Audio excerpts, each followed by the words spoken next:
Good morning, everyone. Hope you're well. It's 10 a.m. Sunday morning here in Hong Kong. I may take 5 minutes to get myself fully awake. We had a bit of a late night last night, but up and ready to take a look at your action photos and have a good chat with you guys this morning. It's just going to be us. Steph had family commitments today, so we can nerd out and geek out and talk as much technical stuff as we want without putting her to sleep. So if you have any questions, send them in the chat. I've set it to the lowest possible delay in the chat, so hopefully we can have a good free-flowing discussion as we take a look through the images. I have put out a couple of videos in the last few days since my hands-on time with the Nikon Z9, so you can check those out. Hope you already have.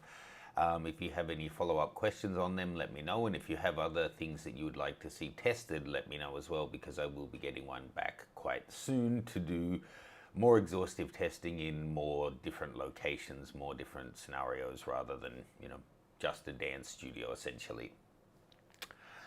Hi Frederick, Yobo, Delit, Richard, Rubaid, Juan, Mike, Terry, Sean, 101. So good to see everyone. Yeah, well, I guess we can just get into it. This week's theme is action, and I have already spaced out.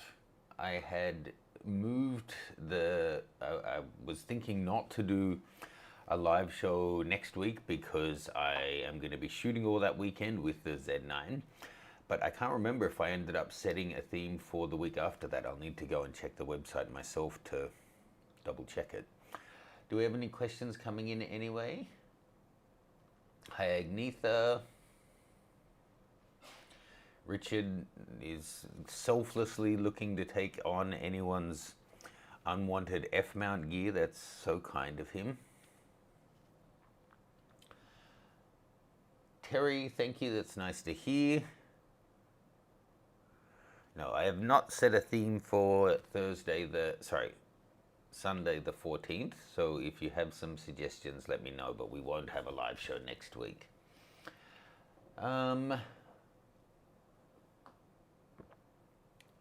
Okay, you guys get yourselves all greeted and welcomed in the room, and I will start looking at the images. This week we're looking at them I think it's by the date they were taken rather than by alphabetical order of the names that submitted them. So this way we'll mix it up a little bit this week. So why don't we do that? I'll jump in and take a look at about 5 photos whilst I'm waking myself up, and then I'll circle back and take a look at the questions that you have. So let's jump over. This is actually the live page. This is what I want. Okay, so given our theme of action, I'm guessing we'll have sports, animals, and children in abundance, and then hopefully some creative use of shutter speed. If we have any beginners in the room, shutter speed is a really powerful tool for conveying action. You can shoot something that's really fast, but with a super fast shutter speed and have it static, capturing moments that you normally can't see with the naked eye. Or you can have something of any speed at a slower shutter speed to put movement in the image, which conveys the sense of speed. So this one is shot at just the speed where we've got the puppy's feet, one of the feet in kind of sharp, and then the tail, the ears, all blurry. It's just right at that point in between where the extremities are too fast to be sharp, but then the main body is close to sharp.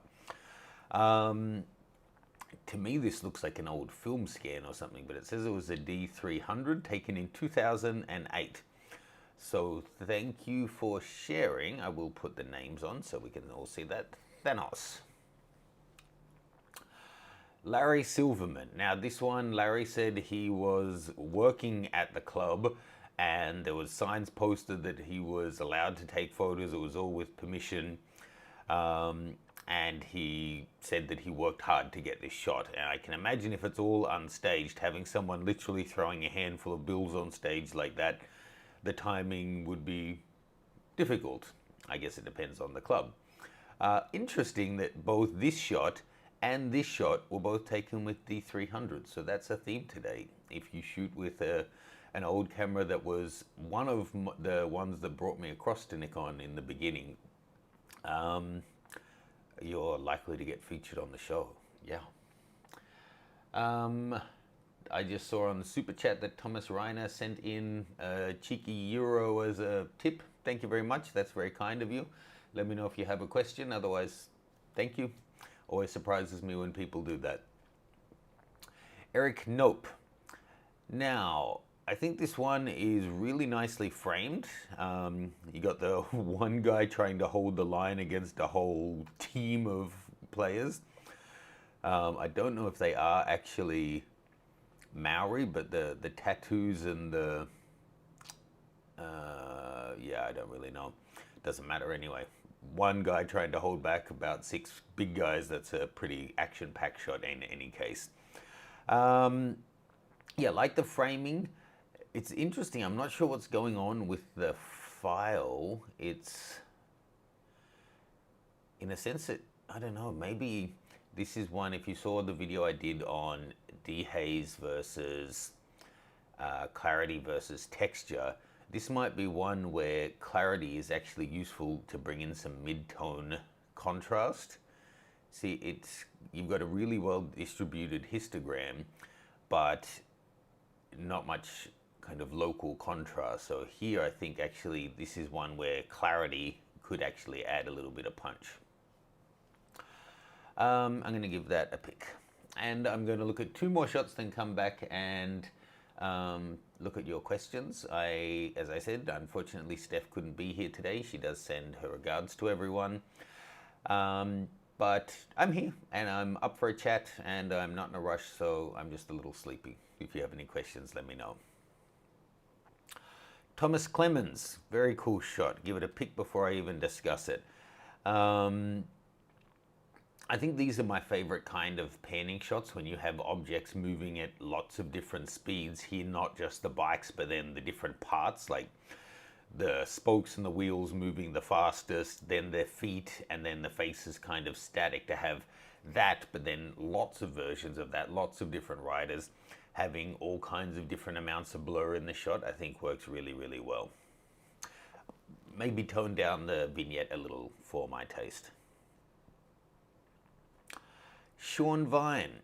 So this looks like a, I don't know, in Australia we call them, it's normally the Easter show, but some kind of holiday carnival. So the longer shutter speed to show the people moving around works. The scene is interesting, but I don't know that having it backlit like this really works, although it does give us something of sharp focus, but it means all the people in the front are just kind of misty.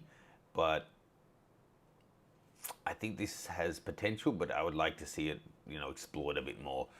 Having a shot like if this is Dodgem cars over here on the left, having the cars zoom around at this kind of a slow shutter speed with all the pin lights above, that could be a really cool shot.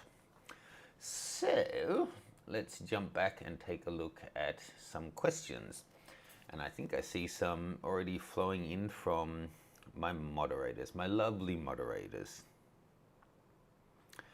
Richard Wintle, of all the locations you love to visit under normal circumstances, which do you think will be the most realistic to get back to soonest? That's a great question and something that I've given daily thought to, so it's front of mind. Unfortunately, definitely not Ethiopia. My heart goes out to anyone in Ethiopia. It looks like it's turning into an absolute shit show there. The troubles from the north are heading south. The ones that I'm most hopeful for soon are Australia. They're relaxing inbound quarantine, especially for citizens. Iceland, but not at this time of year. Bhutan, hopefully hopefully soon. There's no official word from their tourism council exactly what the new policies are going to be, but it's looking like things are moving in the right direction, and the whole country is just about vaccinated at this point. I do hope to get back to the States soon, but I'm also considering going back to Peru. They're doing okay in the cities. Vaccination rates are up, and they're taking PPE really seriously now, but I would be heading out of the city anyway to do my thing. So I'm really hoping that sometime before the end of this year I can hit the road again, and probably make a fairly big trip out of it, going to more than one country that will have me to make the return quarantine worth the hassle.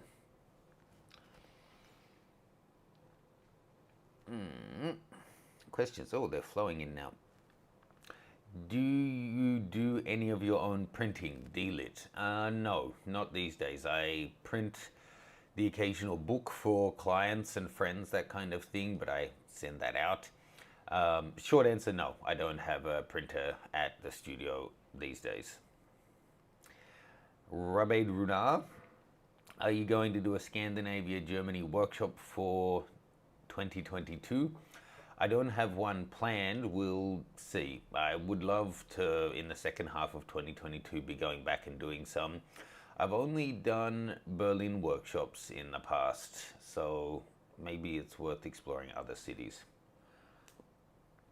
Do we have anyone? Thomas Rayner, come to Spain, especially Mallorca.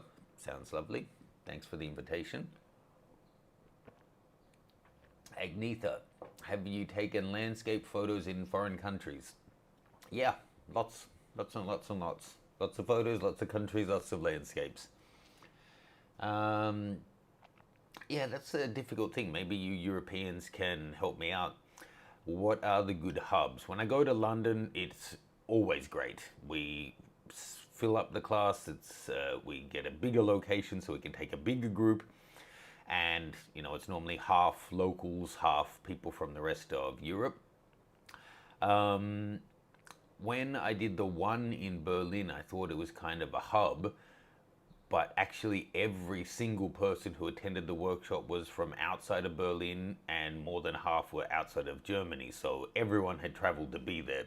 So in a way it worked because it's a hub that people were willing to come to, but it'd be nice to go to some places where, it's a bit more difficult when you've got a lot of people trying to come to you, and travel is a little bit more difficult than it used to be. Randolph de Leon, have you ever tried shooting more motorsports? Not seriously, but I mean, in my, how old am I?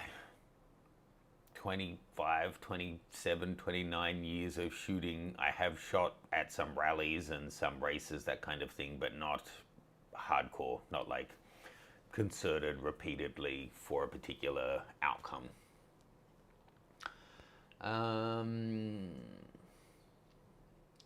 Questions.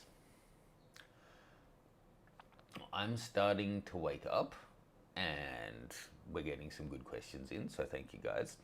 If you have any others, be it about action photography, the gear that I've been reviewing lately, more general topics, then fire away.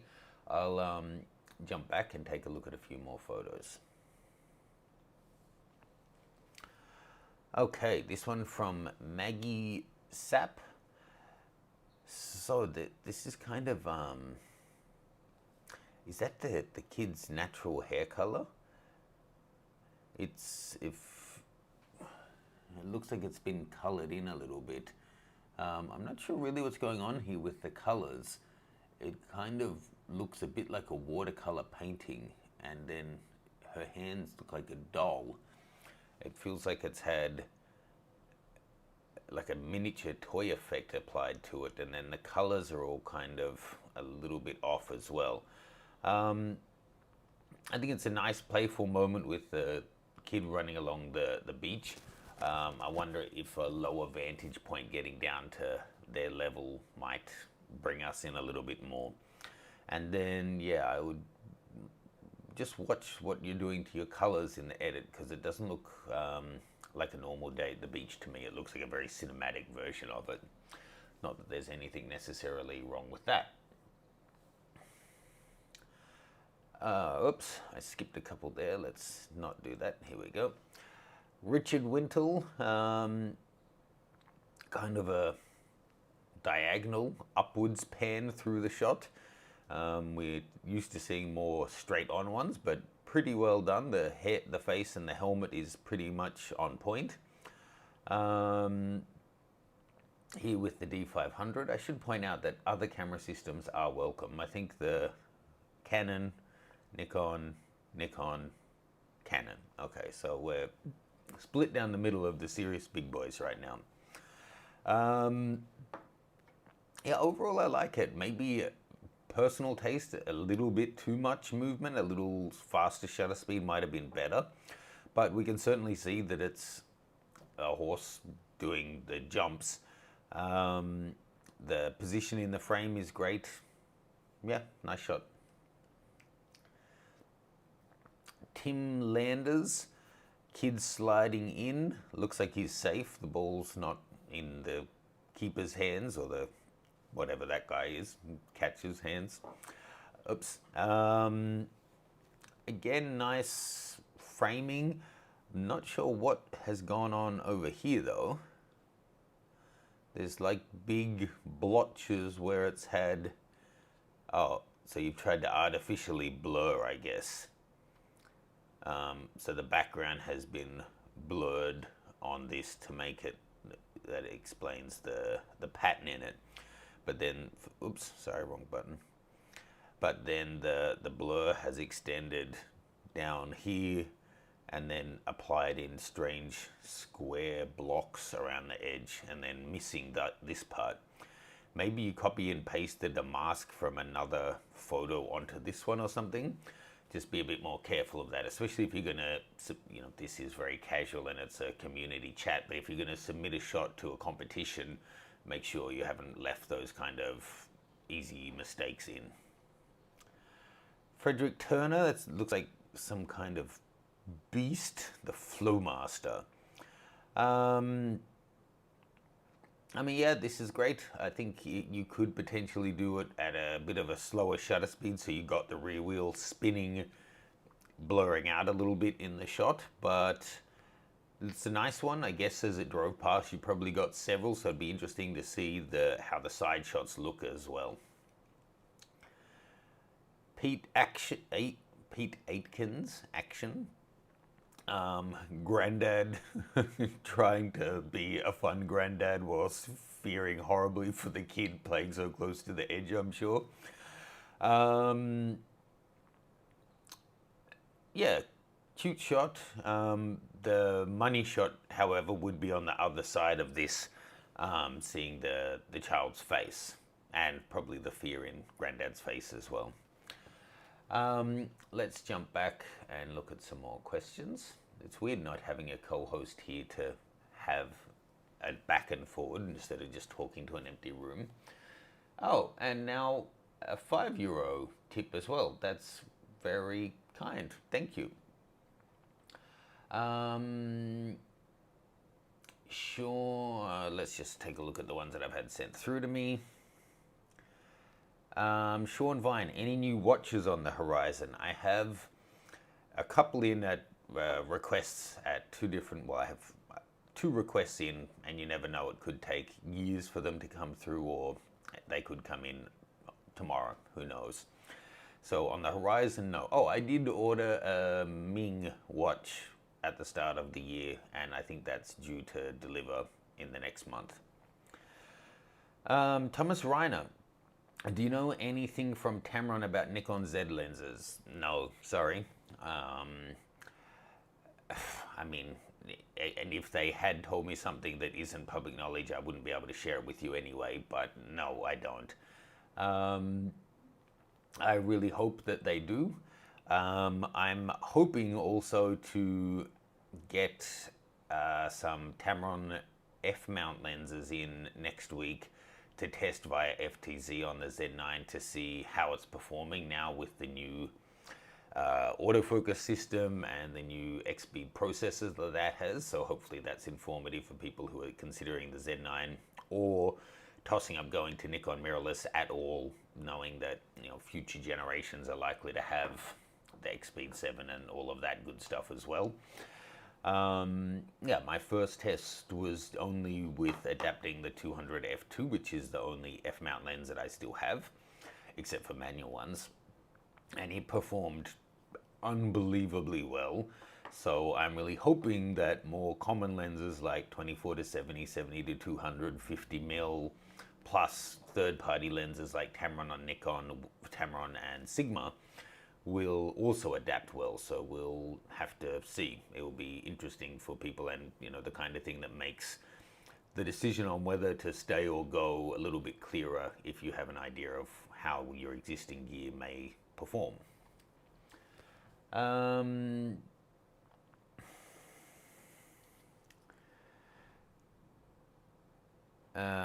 Edward C, have you tested the 50 0.95 Z lens?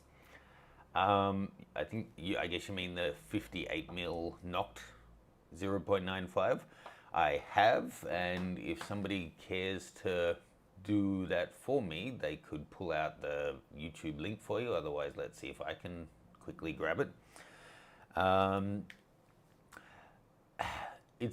Is it easy to focus? It has a huge, the lens is about this fat, and it has an entire circle basically of focus, like a 360-degree rotation. So in a sense it's easy, but in another sense, if what you're shooting moves at all, then no, it's not. It's not something that I would buy, and unless you're doing very particular work that requires fast aperture and 58 mil, I can't see many professionals buying it either. Honestly, I think it's something that's bought by rich collectors and hardly ever used. But yes, optically it is spectacular, but practically not for me.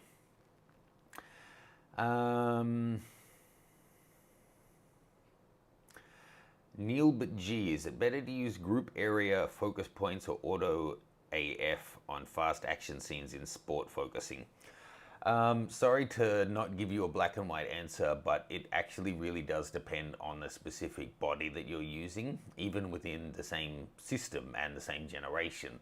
When I was shooting recently with the Z50, Z5, Z6 and Z7 shooting birds, the Z6 and 7 were the same, but the other models, you get better results using different modes and whether you're using the small or large group as well. So I really suggest that you run the test and see what works best for you rather than just getting an answer and running with that. Ask Matt, Mr. Runa, what is the difference from the FTZ1 to FTZ2? Is it only size? So what I'm interested to know for sure as well, because, and I don't want to come across as an advert, but I was genuinely shocked at how good the 200 f2 adapted to the Z9. It sounds like hyperbole, but it's already one of the best focusing, best performing lenses that I've ever used from Nikon. But it worked better on the Z9 via adapter than it did natively on my D850 or D5, or I was testing it side by side with the D6. Focus was faster and more accurate via adapter. It's, honestly, if I hadn't tested it myself and I was listening to someone else say it, I don't know that I would believe them, but I literally mean it was obviously faster and more accurate adapted to the Z9. So, and I was using the FTC2. The Nikon rep told me that the performance of the 1 and 2 is exactly the same. There's no technical changes in the way that it works, anything like that. It's just that the original one, do I have one here? I don't think so. Well, I have something similar. It's just that the original one was this kind of a shape, right? That had a tripod mount at the bottom. and the new one doesn't. It's just the circle, which matches the size of the actual F-mount, which I personally appreciate, because when I'm shooting with the camera, and do I have one here? I have one on this old guy. My tripod plate on the bottom, here we go, like this. If you have your tripod plate on, and then you want to put on an adapted lens, the tripod plate sticks out beyond the bottom of the camera, which means you can't get the FTC2 on. You have to keep taking that plate off. An absolute pain, and something that I pointed out as being poorly designed when I was testing it with the Z7. So I most likely will pick one up anyway, especially if, you know, this now brings my 200 back to life. I'll probably just leave the FTC Mark II on that lens, so it's always good to go. Let's take a look at a couple more questions, then we'll jump back to pictures. Don LaFriends, nice to see you, buddy. It's been a little while. I hope you're well. What would be the next body or lens you would like to get? Do you mean like a hypothetical body and lens that I'd like to get, or literally what I'm going to get? I will buy the Z9. I've already got an order in, and I'm really interested in now that they've announced that the 400 that's coming for the Z mount is going to have a built-in teleconverter. That's actually interesting. I was thinking to see about the wait and see about the 600, but we'll see. And also, if the 500 PF is now performing exceptionally well on the Z9 as well, I may pick up one of those, because it's just so light and compact. So to have that and be working on the Z9 would be great to be able to go around for birds. Okay, so I think I said just one more question, but they seem to be streaming in now. Okay, last question, and then we'll look at some photos, but keep sending in your questions. I'm happy to look at them, but for people who are just here to see photos, I don't want to keep them waiting too long. Larry Silverman, the Z9 is the reason I'm moving from my D850 to mirrorless. I think there's going to be a lot of people in that boat, and I can't blame them. If the previous mirrorless didn't suit your needs, then why would you move? The D850 is an epic camera. Okay, there's a great question here from Mitchell R. I will answer that next, but let's go back and look at a few more photos. Adrian Moss. Oh, look at that doggy. I love that even here, even through the computer, it looks like he's giving me side eye and is disapproving. I think the clarity on this has maybe been pushed too far. It's kind of looks super gritty and not quite sharp. It's only at ISO 500. I'm not sure why that was necessary. But I do really like the moment that's being caught. The side eye is really funny, perfectly in focus, the discus and the dog. Discus, the frisbee. Yeah, I think it's a really nice shot. Just be a little careful on the edit. It looks a bit overdone to me. Bob H, a very cute little one out about to get covered in snow. And I have an almost matching bear hat. So high five, little one. That's a cute photo. It is kind of the pre-action moment rather than the action moment, however. When was that taken? December 23 last year. So you'll be getting ready to do that all over again and probably need a bigger sled this year. Thanks, Bob. Peter Eilsberg. I love the location for this kind of a shot. Here you were at, what are we looking at? Nikon Z5 85 1.8. So you could consider going to like a 70 to 200 and then on the long end getting even more compression, go much further back. I think the frame works well, and I feel like a fraud giving suggestions on pose to something like this that I couldn't contemplate doing myself. But something like this, and I also appreciate making adjustments to a pose like this, like my suggestion of if they let their head relax and looked up, it would be prettier. That may put a strain on the muscles, which is just impossible. But having the hair grouped up on the neck doesn't really work. And this kind of a shot overall works a little bit better if they look calm and relaxed and zen and all yogi-like, rather than a normal human being who is struggling like crazy to hold this kind of an amazing pose. So props to your model.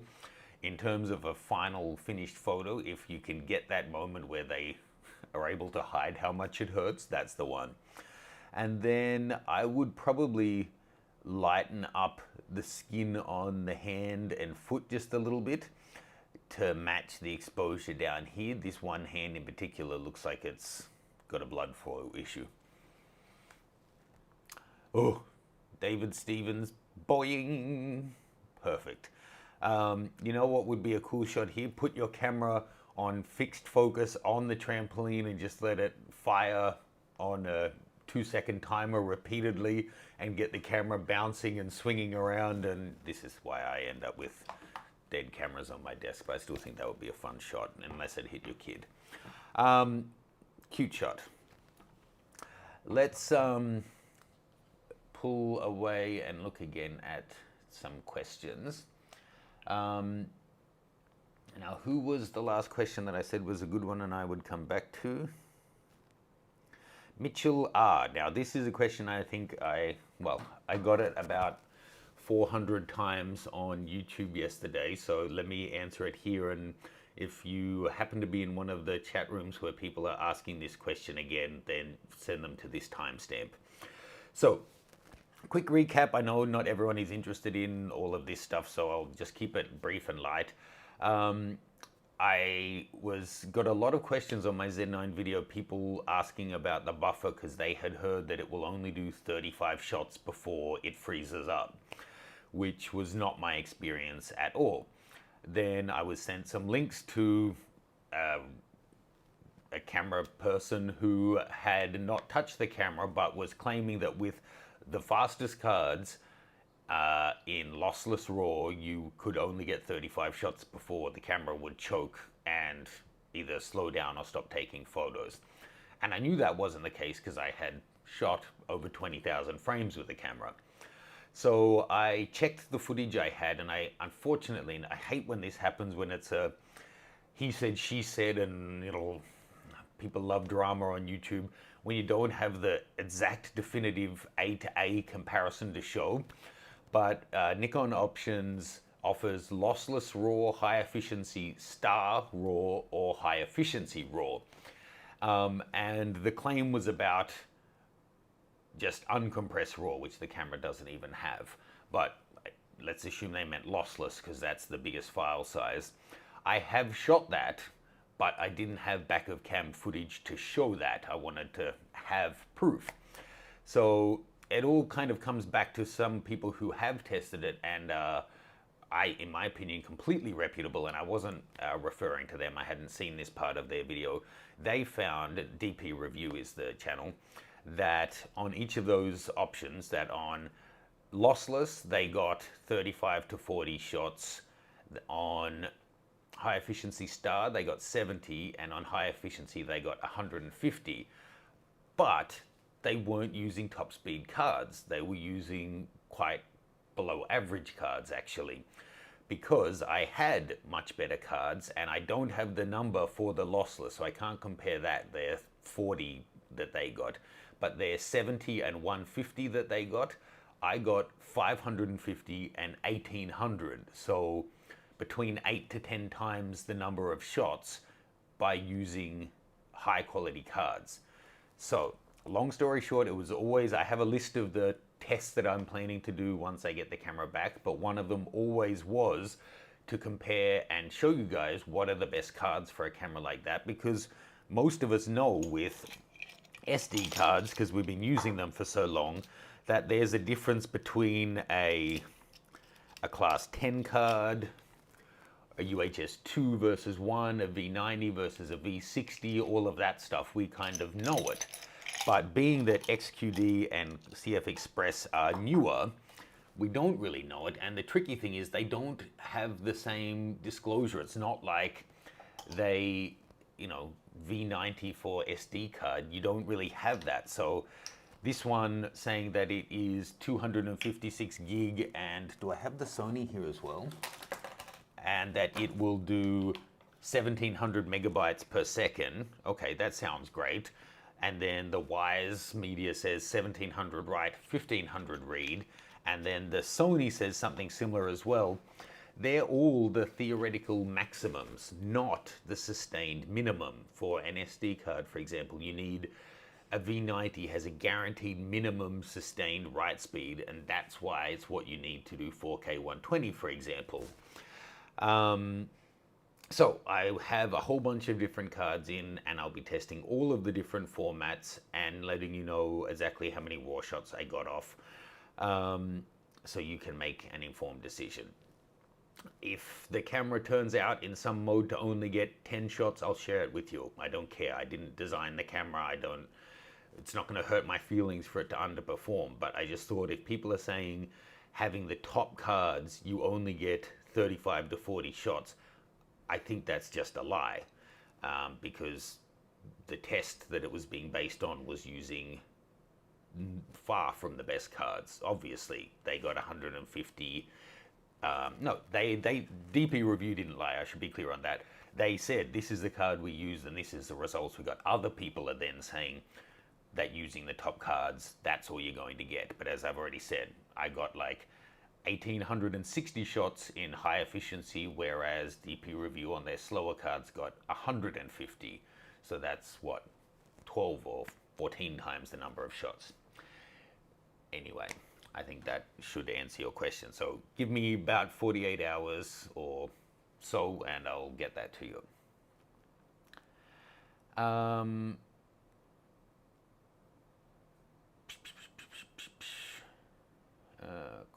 Questions.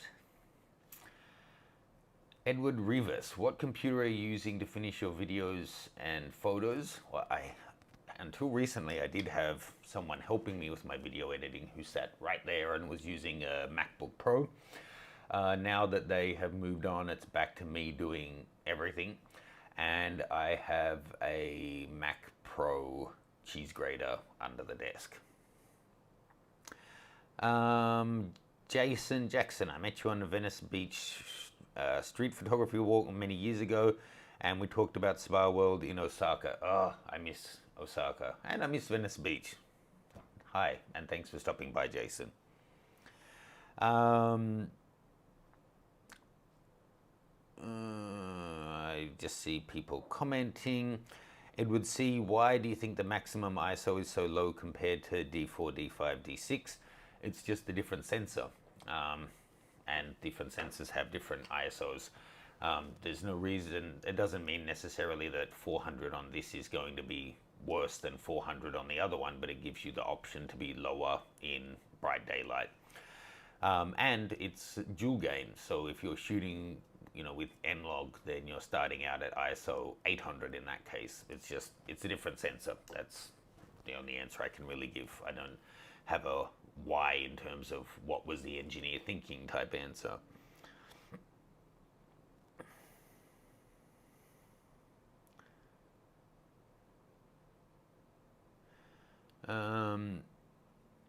Terry Goyen, did you try to get a chance with a high-speed sync with the Z9? Just with on-camera flash and focal plane shutter, yes. And I mentioned it in the video. If your flash supports it, it'll do just like a D850. You can use high-speed sync up to, an 8,000th or whatever. I didn't, however, go through to a 32,000th. Maybe a studio strobe or something will support that. All right. Shall we get back and look at some more photos? Yes, Matt, let's do that. Okay. That's quite cool with the bus and the go and the very accurate pan. Nicely done, Sean Codling. I like the lines through the shot as well. That's nice. It's almost an abstract with all the bands of tone. Mike Mina and Sister Punk, our winners from last week's competition.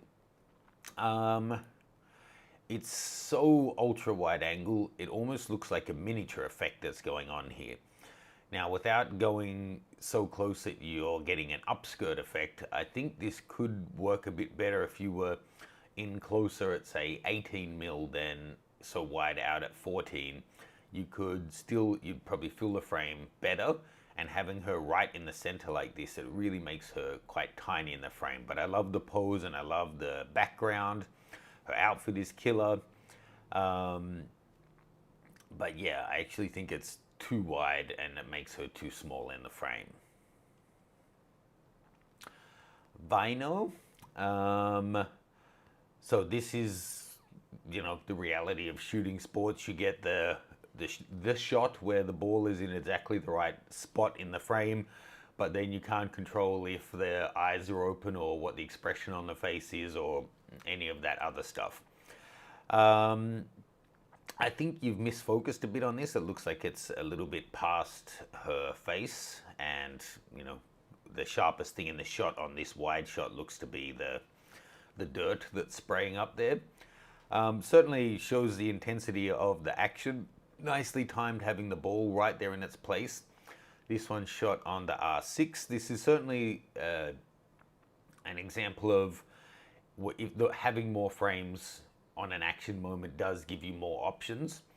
Like, it could be that half a second before this, when she was still 3 inches further away from you, that her face was actually perfectly in focus, and high frame rate enables that. And thank you for tagging this one as Granger. That's very kind, unless that's the young lady's name. Wow, Ian Knight. When you get a clear shot onto these motocross riders, not to diminish your work here, but there are just some great compositions, and you can have huge amount of space off to the right or left because they're just up and above the entire carnival, so you can really get a clean shot on them. Yeah, it's great. It looks like it's at absolute maximum peak extension.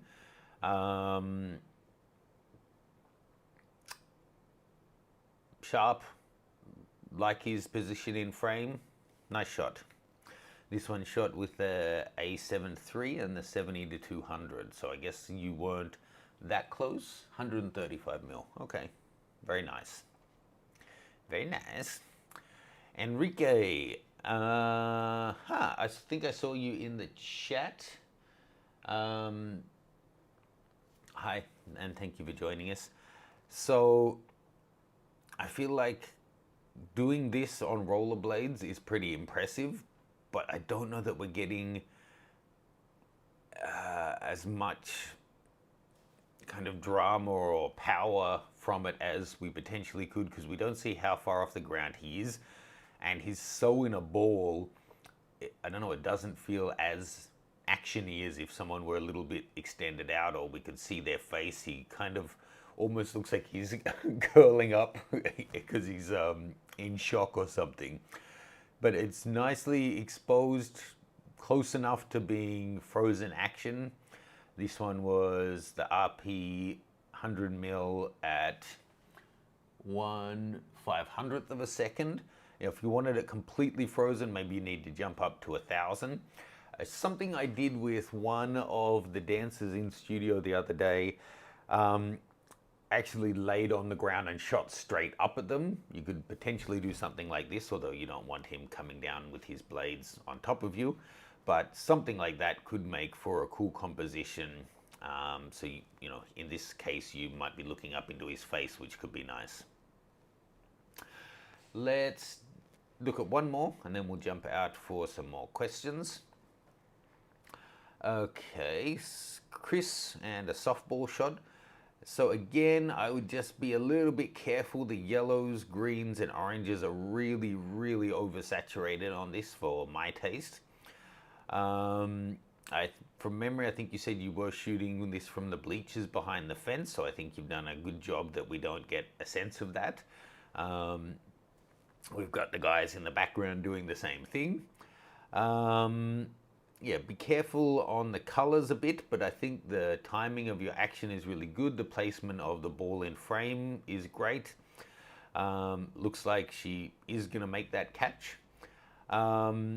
If you were up in a grandstand, if you had the option to go a little bit higher so you could shoot further, like from a higher vantage point down, then maybe you could fill up the background behind her with just green and get the photographers in the background there out of the shot. But otherwise, well done, Chris. You ended a lot of softball shots over the time, and I think this is the best one you've ended so far. So for that, that's a pick. Let's jump back and take a look at any other questions.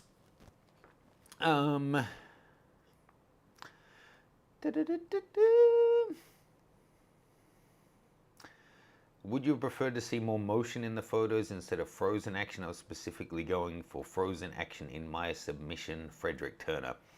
You know, there's no point overthinking it. Maybe it's my old age, but a lot of things where I'm like, this isn't ideal, but what are you going to do is just kind of all you can do. There's no point. I wish people had done this or whatever. Like when a new Sony, Nikon, or Canon comes out, there's going to be over the top in every direction, negative in every direction, overly positive in every direction, and it's just, it is what it is, and after an amount of time, and once it's in people's hands, it finds an equilibrium and settles down. You can't get bogged down in that stuff. And also this, there's no point me coming in saying, oh, I hope there's lots of blurry action, and then, you know, it's action. So you guys, the competition is, it finally comes down to what gets submitted. So it's all good for me.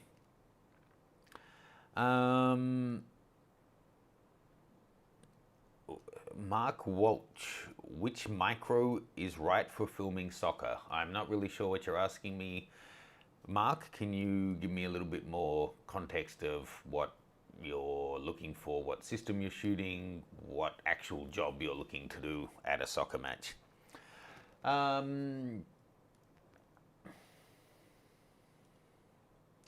Thomas Reiner, did you try the Nikon 70-200 FL with the Z series? How does it compare to the S?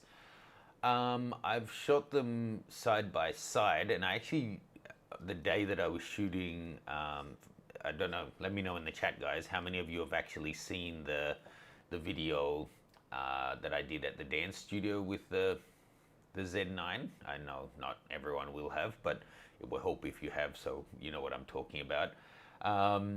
I will just share the link in the chat with you guys. When I was shooting on the roof with Mel, I compared the Nikon D6 and the Z9 using the 200 f2. I also did do a comparison of the relative 70-200s on their bodies, so the Z on the Z and the FL on the F. So I'm not sure, I guess you're talking about how did it perform rather than how are the lenses optically, I guess. I'm not sure, let me know, Thomas. But I will be trying, like I said before, I will be getting in the adapter with the Z9 next week, and I'll be testing out, you know, let's see how does the 70-200 FL do adapted to the Z9 versus the native 70-200 on the Z9 versus the F mount on the D6, that kind of thing. I can't do that for every lens, but I can test them all on the Z9 at least via adapter.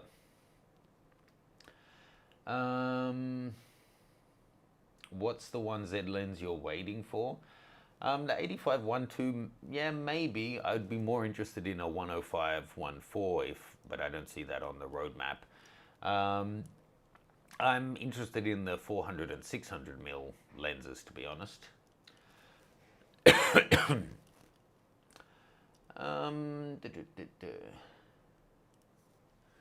Did we have any others? That might be it. Let me know if you have any others, but I will jump back and keep going on the photos. And I've lost my mouse cursor.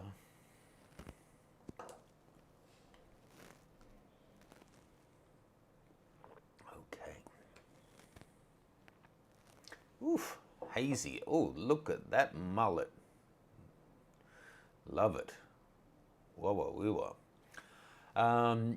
Ian Burton, I don't know when this was taken or where, but some little quad bike action. I don't know what technique is going on here. It's, in a way, it's super hazy, but then the bikes and the kid all look like 3D cutouts, and then so does that post back there. Are you in the room, Ian Burton? Did you use a mask to blur out the background a little bit, but keep our three people, our bikers, our mullet friend, and this post, and then the foreground ridge all in sharp focus? Maybe these are all people playing with the new Lightroom tools. It's definitely a great action shot. Probably my favorite part is how cool the jump is, but then how the two people in the shot look totally unimpressed and kind of bored. I don't know, maybe this one would benefit from the dehaze. It certainly has haze. It's an option. You would then need to work on your colors a little because it does darken down the kind of those mid-tones. But nice, I'd like to know more about it, Ian. Karsten Larson, well, that's just beautiful. Has that smoke been added in post? With the color looks a bit off. And it seems unlikely that flying forward so fast that there would be such gentle wispy lines going forward from there, but that's okay. This could easily have been a sky replacement on a boring sky, and then it's had a bit of creative work done on it. I think this is a really beautiful shot, and if we were looking at skies or aircrafts or vehicles or anything, then it would absolutely be a front runner for me. And I'm sure it's a fast acrobatic vehicle, and then it's got the smoke coming out, but I actually don't really get a sense of action from this shot. What do you guys think? I really think it's a beautiful shot, but it doesn't speak really action to me, being alone in a frame like that. It looks like a, flying off into the sunset type shot. Milan Medek, always entering these cool, I don't know what generation this shot was taken from images. I like it. I don't think it's as strong as some of the ones you've entered in the past, though. They're often really stark with no competition for the viewer's attention. Here, this is a little bit busy, especially with them overlaid with the umbrella behind them. This is another one where it's a fine shot, but then if you were to get down low and be kind of shooting under them as they jump over you, don't want anyone risking their life, but I think that could be an even cooler shot. Any chance I could get a coffee? We have a coffee lady in the house now. Oof, okay, Dave Warner is going for a Halloween type vibe on this one. Thank you so much. So this has a bit of motion blur in it, but it certainly works for being scary. Having said that, I don't know that action is the term that jumps out at me. If it was the bird grabbing a fish or shaking a fish or coming towards the camera or something, then that would be actiony. This is more like a scary or a drama or a wildlife shot, but it isn't really, to me, an action shot. I would, again, I'd love to hear you guys' thoughts on it, but it doesn't jump out to me as an action shot. And that may be our last shot. So that was interesting timing. So no rush on the coffee. I've made it. So let me take a look at the pics that I had there. and then I'll come back to answer any more questions. Okay, so looking at those 5 finalists, I think I have to go with this cyclist from Thomas Clemens. That's a great shot. So thank you for entering. I'll be in touch. And something that I forgot to mention, the prize for this week is this guy, my dramatic single light portraiture course. It's still on launch sale, 2/3 off, but that ends in tomorrow evening my time, or Monday morning for other parts of the world. Yeah, over 6 hours. It's got all the regular faces from New York, as well as the new models that I have here in Hong Kong, showing you how to create dramatic, interesting portraits with just one light. So that's what you will be winning, Thomas. And don't forget to check it out if anyone is interested. The sale will be ending tomorrow, and then it goes up to full price. Questions. Okay, I don't know, saying if motion blur was added in post, would that be acceptable, or you wanted it all done in camera? If it's done well in post, then I probably shouldn't know. The final image is what counts. If something looks like it's just been completely constructed in Photoshop rather than being a photograph anymore, then I might count it down. But generally we don't exclude people for having edited their shots. Terry Goyen, what's next week, or is it a couple of weeks from now? So no live show next week. I'm going to be out testing the Z9 actually. And I haven't chosen the theme for 2 weeks from now. So if you guys want to make any suggestion, you can. Oh, hello, Loki. Oh, you want to say hi to the people? Or block my mic? Looks like you were just asleep. Hey? Hey? You guys, have you met Loki before? Is there any other questions here? You were so polied, Matt. What does that mean? Oh. I'd love to see the propellers. Beautiful Spitfire.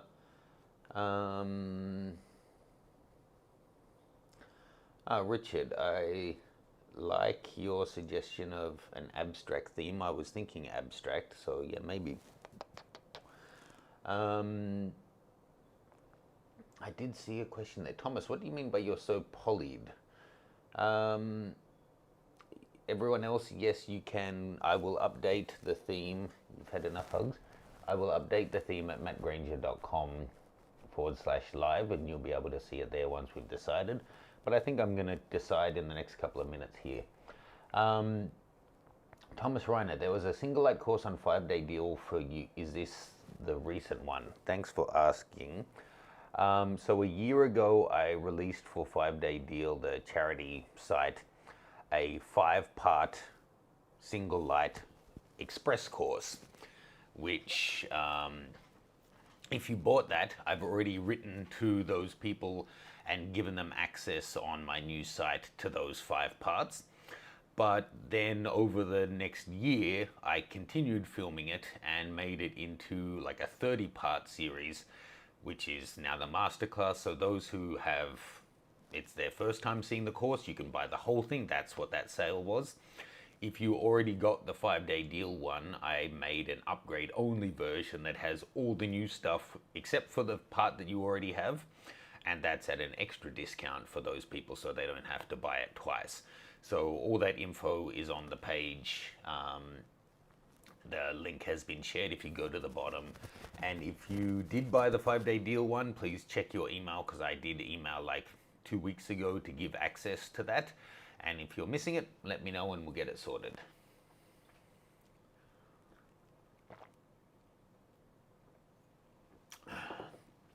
Okay.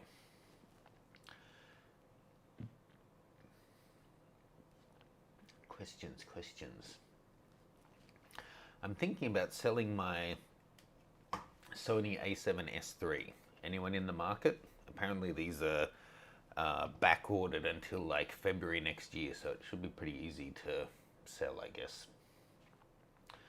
I don't see any other questions. Tom is saying he didn't get the email. Well, it was sent to everyone on the list, but things happen with the email. So please send me an email or get in touch via the contact form and we'll get you sorted. And so just so you know, now that I don't have an assistant again, it's me answering all your emails. So I do my best to do it all quickly, but I do reply to everyone. All right, so next week's theme.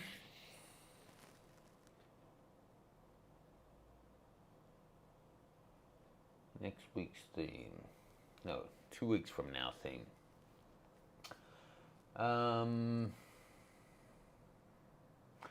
I was thinking something like, this is going to be a terrible end to the show if it's just me sitting in silence thinking about what topic to make it. Yeah, just check mattgranger.com/live. I don't want the end of this video being 10 minutes of sitting here thinking about what theme it should be. So thank you guys all for entering. Thank you for joining the chat and all your questions. A reminder, if you have any questions of what you would like me to test out with the Z9, I'm going to be able to go and do full unlimited testing with it next week. So I'm popping the link in the chat there. Leave your requests for what you'd like to see tested on that video specifically, please, because that's where I'm going to be going to collate them. So leaving them in the live chat here doesn't help because it doesn't show on the final video. Yes, so thank you again to everyone who joined. Hope you have a great weekend. I'm going to either have a coffee or go back to bed. See you guys.